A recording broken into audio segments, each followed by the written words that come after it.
কখনো কখনো জীবনের রং চোখের জলেই মুছে যায়। আকাশের তারা সব থাকলেও রাতটা অন্ধকার হয়ে যায়।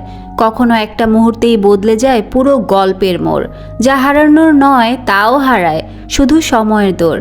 হ্যালো বন্ধুরা, সাথে আছি রোকসানা, তোমাদের আপুমনি, আর তোমরা আছো রোকসানাস লাইফ ক্যানভাসে। আজ নিয়ে এসেছি ইলমা বেহরোজের আমি পদ্মজা উপন্যাসের 63তম পর্ব।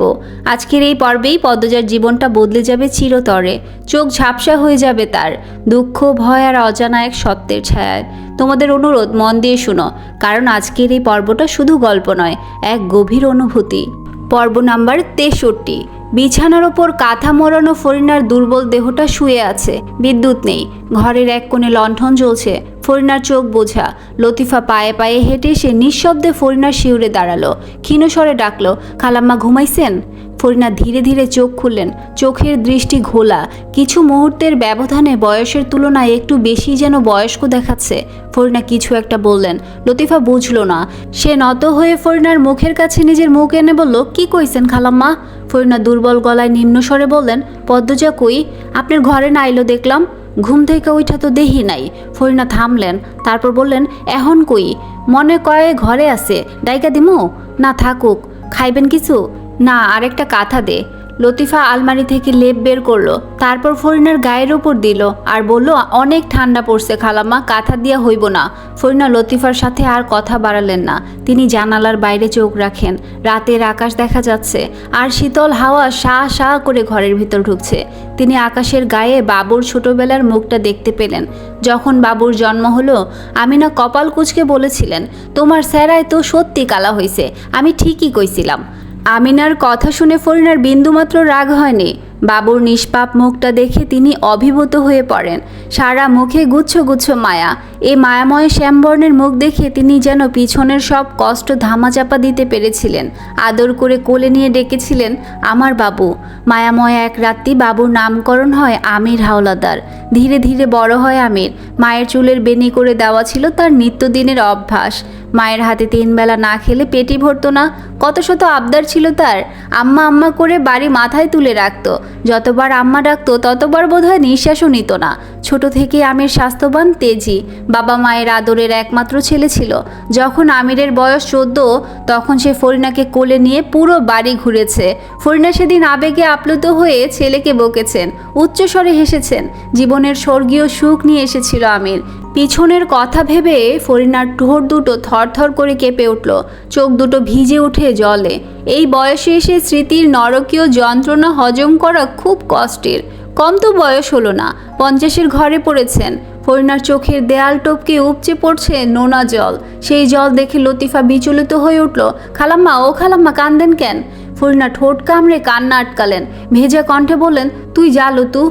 লতিফা ঠায় দাঁড়িয়ে রইল। বেশ কিছুক্ষণ পর বলল, পদ্মরে কিছু কইেন না খালাম্মা, কষ্টে মইরা যাইব। সেরিটা ভালো আছে, ভালোই থাকুক, মা বাপ নাই। ফরিনা লতিফার চোখের দিকে তাকিয়ে প্রশ্ন করলেন, তুই সব জানতি লতু? লতিফা মাথা নত করে বলল, হ। ফরিনা হিংস্র সিংহিনীর মতো গর্জে উঠে বললেন, আমার আগে কইলি না কেন তুই? আমার বাবু কেমনে আমার হাত থেকে ছুইটা গেল? বাপের রক্ত কেমনে পাইল? ফরিনা কাশতে থাকলেন। উত্তেজিত হতে শরীরে হাড়ে হাড়ে তীব্র ব্যথা অনুভব হচ্ছে। কেউ যেন কাঁটা চামচ দিয়ে একটার পর একটা ঘা দিচ্ছে। লতিফা আতঙ্কিত হয়ে পড়ে। ফরিনার মাথায় হাত বুলিয়ে দিতে দিতে বলল, খালাম্মা, আপনি চিল্লায়েন না, আপনার ক্ষতি হইব। ফরিনা শ্বাসকষ্ট রোগীর মতো ঘন ঘন শ্বাস নিতে নিতে বললেন, আমার ক্ষতি হওয়ার আর কি আছে রে লুতু? লতিফা ভয় পেয়ে যায়। ফরিনা বিরতিহীনভাবে কাশছেন, যেন শ্বাস নিতে পারছেন না। সে দৌড়ে 2 তলায় যায় পদ্মজাকে আনতে। ফরিনা ছাদের দিকে চোখ নিবদ্ধ করে হা করে কয়েকবার নিঃশ্বাস নিলেন। মনে হচ্ছে দম গলায় এসে আটকে গেছে। তিনি শূন্য, একেবারে ফাঁকা কোল। মজিদ হাওলাদার নামক নরপিশাচ তার নিষ্পাপ বাবুকে খুন করে, নিষ্পাপ বাবুর মনকে খুন করে বাঁচিয়ে রেখেছে হিংস্র আমিরকে। হাওলাদার বাড়ির রক্ত থেকে তিনি তার বাবুকে পরিষ্কার রাখতে পারেননি। প্রজন্ম থেকে প্রজন্ম চলে আসা পাপের পাহাড় আমির যেন কয়েক বছরে কয়েক গুণ বড় করে তুলেছে। একজন দুঃখী মায়ের শেষ সম্বল হারিয়ে গেছে ভালোবাসারা। চলছে শুধু অভিনয়। যার কাছেই সেই অভিনয় ধরা পড়বে, তার জায়গা বন্দি ঘরে নয়তো কবরে। বাতাসটাতে বোধহয় প্রকৃতি বিষ মিশিয়ে দিয়েছে। পদ্মজার বুক জ্বলছে। বুকের ভেতরটা তীব্র দহনে পুড়ে যাচ্ছে। তার সামনে দাঁড়িয়ে থাকা লোকটি তারই ভালোবাসার স্বামী আমির হাওলাদার। আমিরের হিংস্র চোখ দুটি শিথিল হয়ে ভয়ে আতঙ্কে জমে যায়। মস্তিষ্ক মুহূর্তে ফাঁকা হয়ে যায়। হুট করে পদজাকে দেখে তার চোখ দুটো স্বভাবসুলভ কারণে জলজল করে ওঠে, যা হিংস্র দেখায়। কিন্তু এই মুহূর্তে তার হৃৎপিণ্ড দ্রুত গতিতে লাফাচ্ছে, হাত থেকে বেল্ট পড়ে যায়। আর চোখে বিবস্ত্র মেয়েগুলোকে একবার দেখে তার মাথার চক্কর দিয়ে উঠল। এ কোন সময় পদজার উপস্থিতি? পদজার গাল বিয়ে জল মেঝেতে পড়ে। আমির দ্রুত পায়ে পদজার কাছে আসে। পদজাকে ছুতেই পদজা ছ্যাদ করে উঠল। ঘৃণা ভরা দৃষ্টি নিয়ে তাকায় আমিরের দিকে। আমির জোরে করে পদজাকে তুলল। পদজা জোরে জোরে কাঁদতে থাকলো। সে দুই হাতে ধাক্কা দেয় আমিরকে, কিন্তু এক চুলও দূরে সরাতে পারেনি। আমির পদজার দুই হাত পিঠের দিকে নিয়ে নিজের এক হাতে চেপে ধরে, অন্য হাতে পদজার মাথা বুকের সাথে চেপে ধরে বলল, কিছু দেখোনি তুমি? তারপর উচ্চ স্বরে কাউকে ডাকলো, আরভিদ, আরভিদ, দ্রুত মেয়েগুলোকে ঢেকে দাও। আমিরের ডাক শুনে সেকেন্ড কয়েকের মধ্যে একজন দৌড়ে আসে। দেখতে শ্বেতাঙ্গদের মতো, লাল চুল, তার হাতে কাপড়। সে দরজা পেরিয়ে মেয়েগুলোকে ঢেকে দিতে যায়। পদজা কপাল দিয়ে আমিরের বুকে আঘাত করে আর্তনাদ করে বলল, ছাড়ুন আমাকে, আমার ঘেন্না হচ্ছে আপনাকে, কত নিকৃষ্ট আপনি। আমির বুঝতে পারছে না তার কি করা উচিত। আচমকা ঘটনায় সে হতবুদ্ধি হয়ে পড়েছে। পদজা ধস্তাধস্তি শুরু করলো। তার সারা শরীরে যেন পোকারা কিলবিল করছে। মেয়েগুলোর মধ্যে থেকে একজন মেয়ে হাউমাউ করে কেঁদে উঠে বলল, আপা আমারে বাঁচান, এই লোকটা আমারে মাইরা ফেলবো। আরভিদ নামের শ্বেতাঙ্গ লোকটি চোখের পলকে মেয়েটির গালে থাপ্পড় বসালো। মেয়েটি আম্মা বলে কেঁদে উঠে। পদজার বুকের হাড়ে হাড়ে কাঁপন ধরে। এসব কি হচ্ছে? কেন হচ্ছে? সব দুঃস্বপ্ন হয়ে যাক, হয়ে যাক। পদজা গলা ফাটিয়ে চিৎকার করে উঠল, ছাড়ুন আমাকে। আরভিদের থেকে পাওয়া কাপড়ের এক টুকরো বুকের সাথে জড়িয়ে ধরে একটা মেয়ে পদজাকে দেখছে। পদজাকে দেখে মেয়েটার মনে হচ্ছে এই মানুষটা ভালো, এখানের সবার মতো খারাপ না। তাই সে অনুরোধ করে বলল, আমাদের বাঁচান আপা, আমাদের অনেক মারে ওরা। আমির কিছুতেই পদজাকে হটাতে পারছে না, যেন জায়গায় জমে আছে। মেয়েটির কথা শুনে আমিরের মাথার রক্ত টকবক করে ওঠে। সে তার রক্তচক্ষু দিয়ে ভয় দেখালো। আরভিদ মেয়েটির পেট বরাবর লাথি মারে। মেয়েটি কুকিয়ে উঠে কাপড়ের অংশ থেকে দূরে সরে গিয়ে দেয়ালে গিয়ে ধাক্কা খেলো। নগ্ন দেহটি দেয়ালের সাথে ধাক্কা খেয়েই মেঝেতে পড়ে গুটিয়ে যায়। সেই গুটিয়ে যাওয়া দেহটির উপরই আরভিদ আরেকটা লাথি বসায়। মেয়েটা চিৎকার অবধি করতে পারলো না। নির্মম পাশবিক অত্যাচার পদজাকে হিংস্র করে তুললো। সে শরীরের সবটুকু শক্তি দিয়ে আমিরকে দূরে সরিয়ে দিল। আমিরের খেয়াল ছিল মেয়েগুলোর দিকে, তাই সহজেই ছিটকে যায়। পদজা মেঝে থেকে তুলে নিল ছুরি। আরভিদ কিছু বুঝে ওঠার পূর্বেই পদজা তেড়ে এসে মুখ দিয়ে অদ্ভুত উচ্চারণ করে আরভিদকে আঘাত করলো। আরভিদের পরনের ঘন জ্যাকেট ছিল, তাই তার বেশি আঘাত লাগেনি। তবে সে আকস্মিক আক্রমণে ঘাবড়ে যায়। পদজাকে আঘাত করতে চায়। আমির চেঁচিয়ে উঠল, আরভিদ থামো। আরভিদ থামলেও পদজা থামলো না। সে আবার আঘাত করতে উদ্যত হয়। ধরে ফেললো আমির। পদজা হিংস্র বাঘিনীর মতো ফোঁস করতে থাকে। তার শরীর কাঁপছে ক্রোধে। পদজার রাগ দেখে আমির প্রচণ্ড অবাক হয়। পদজার রাগ সে কোনো দিন দেখেননি। ফ্রান্স থেকে তারা অনেক যন্ত্রপাতি আনে, তার মধ্যে একটি পদজার হাতের ছুরি, যে ছুরির ধার বিষের চেয়েও ধারালো। সে ছুরি পদজার হাতে। আমির জোর জবরদস্তি করে পদজার হাত থেকে ছুরি ফেলে দিল। মেয়েগুলো ভয়ে কাঁপছে। তারা এখন পদজাকেও ভয় পাচ্ছে। এত সুন্দর মেয়ের তেজি রূপ দেখে মনে হচ্ছে 1000 বছর ধরে যুবতীদের রক্ত দিয়ে গোসল করে সৌন্দর্য রক্ষা করা এক ভয়ঙ্কর সুন্দরী ডাইনি তাদের সামনে দাঁড়িয়ে আছে।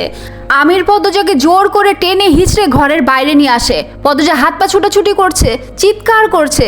দূরেই দাঁড়িয়েছিল আরেকজন লোক। তার চুলগুলো মেয়েদের মতন অনেক লম্বা, তবে ফর্সা। এত চেঁচামেচি শুনেও ভেতরে যায়নি, কারণ আমির না বললে তারা এক পাও নড়ে না। আমির পদজার সাথে ধস্তাধস্তি করতে করতে বলল, মেয়েগুলোকে সামলাও, দ্রুত যাও, আরভিদকে সাহায্য করো। লোকটি আমিরের আদেশ মতো চলে গেল। পদজা নিজের কান দুটো বিশ্বাস করতে পারে না। তার স্বামীর কণ্ঠে কি শুনছে সে? বুকের জ্বালাপোড়া বেড়ে চলেছে। মরে যেতে ইচ্ছে করছে তার। আমির পদজাকে একটা ঘরে নিয়ে আসে। পদজা নিজের মধ্যে নেই। সে কিরমির করছে, কাঁদছে। আমির পদজাকে একটা চেয়ারে বসিয়ে দ্রুত চেয়ারের সাথে বেঁধে ফেললো। তখন পদজার সুযোগ ছিল আমিরকে ধাক্কা মেরে পালানোর চেষ্টা করার, কিন্তু সে পারেনি। সে কার থেকে পালাবে? নিজের স্বামীর থেকে, যাকে সে ভালোবাসে, যে মানুষটা তাকে বুকে নিয়ে ঘুম পাড়ায়, খাইয়ে দেয়, শত শত আবদার পূরণ করে।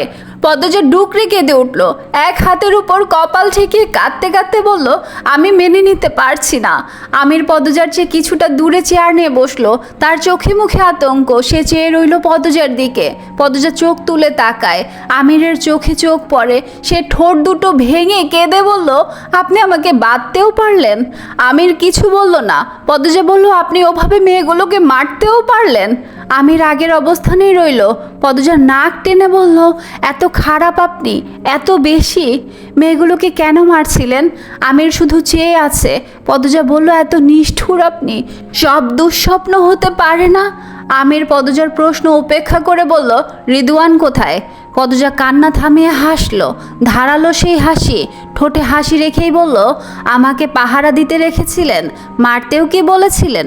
যা বলেছি উত্তর দাও। পদ্মজা সেকেন্ড কয়েক আমিরের মুখের দিকে চেয়ে রইল, তারপর বলল, মেরে দিয়েছি। আমির চমকে উঠল, কি? মারিনি, হাসপাতালে আছে। আবারও পিনপত্তন নীরবতা। পদ্মজা আমিরকে দেখছে।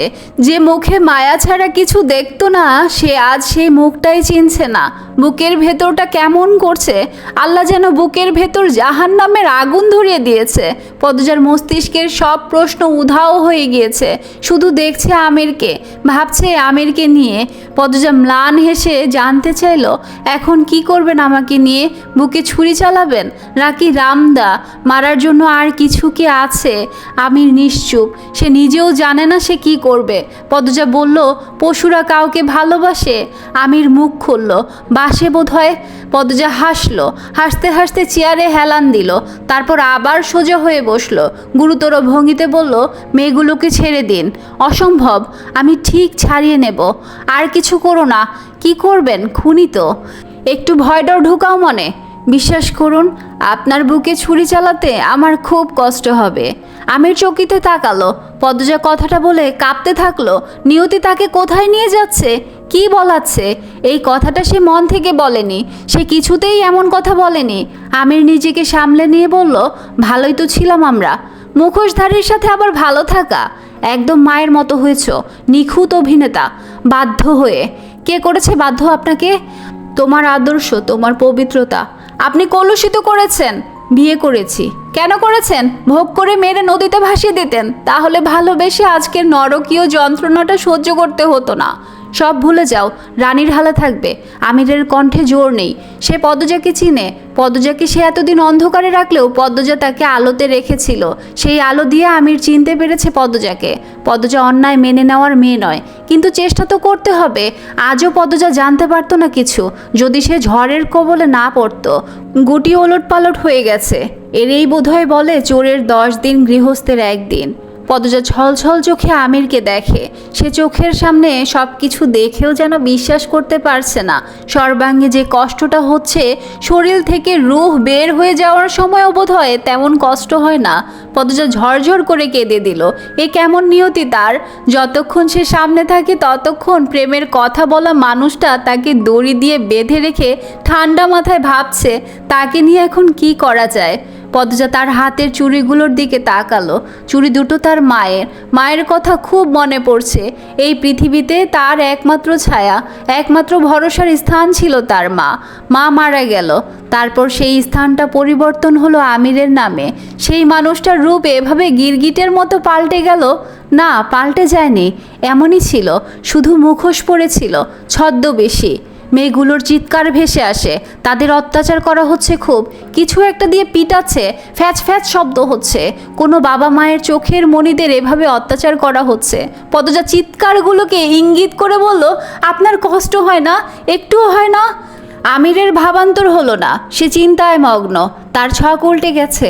এমন এক জায়গায় এসে ছক উল্টেছে যে আর ঠিক করার উপায় নেই। নতুন করে সাজালে সেখান থেকে হয় পদ্মজা, নয় এত বছরের পাপের সাম্রাজ্য ত্যাগ করতে হবে। তুখোর আমির মনে মনে পরিকল্পনা করলো, আপাতত যেই কাজের জন্য তার ছুটে আসতে হয়েছে আনন্দপুরে, সেই কাজটা সম্পন্ন করতে হবে। এই চাপটা মাথার উপর থেকে গেলে তারপর অন্য কিছু। কয়েকটা দিন পদ্মজাকে নজরে রাখতে হবে। কিন্তু যদি সেই কাজ করার পথেই পদ্মজা দেয়াল হয়ে দাঁড়ায়? পদ্মজা চেয়ার থেকে ছুটতে চাইছে, ছটফট করছে। সে আমিরকে অনুরোধ করলো, শুনছেন আপনি? ওদের মারতে নিষেধ করুন। আপনার বুক কাঁপছে না? ওদের কান্না অনুভব করুন, ওদের কষ্ট হচ্ছে অনেক। পুরো পুরো শরীরে রক্ত ছিল, তার উপর আবার মারছে। আমি সহ্য করতে পারছি না। আমির চুপ করে তাকিয়ে আছে পদ্মজার দিকে, তার চোখের পলক পড়ছে না। চাইলেও আর অজুহাত দেওয়া সম্ভব নয়, অজুহাত দেওয়ার মতো কিছু নেই। এবার যা হবে সরাসরি হবে। পদ্মজার কান্না বেড়ে যায়। পদ্মজা কি মেয়েগুলোর জন্য কাঁদছে, নাকি নিজের স্বামীর সমর্থনে মেয়েগুলো অত্যাচারিত হচ্ছে বলে কাঁদছে, কে জানে। এই ছিল আমি পদ্মজা উপন্যাসের 63তম পর্ব। আজকের ঘটনার পর পদ্মজার জীবনের পথ আর আগের মতো থাকছে না। কখনো কখনো জীবনে এমন মুহূর্ত আসে যা মানুষকে শিখিয়ে দেয় আস্থা কারো কাছে নয়, নিজের উপর রাখতে হয়। তোমাদের কেমন লাগলো আজকের পর্ব? ভিডিও ভালো লেগে থাকলে একটা লাইক দাও, কমেন্টে অনুভূতি জানাও, চ্যানেলটি সাবস্ক্রাইব করো আর পাশে থাকা বেল আইকনটি অন করো, যাতে পরের পর্বের নোটিফিকেশন সবার আগে তোমার কাছে পৌঁছায়। তাহলে আজ এই পর্যন্তই। ভালো থেকো, সুস্থ থেকো, শুনতে থেকো পদ্মজা। আল্লাহ হাফিজ।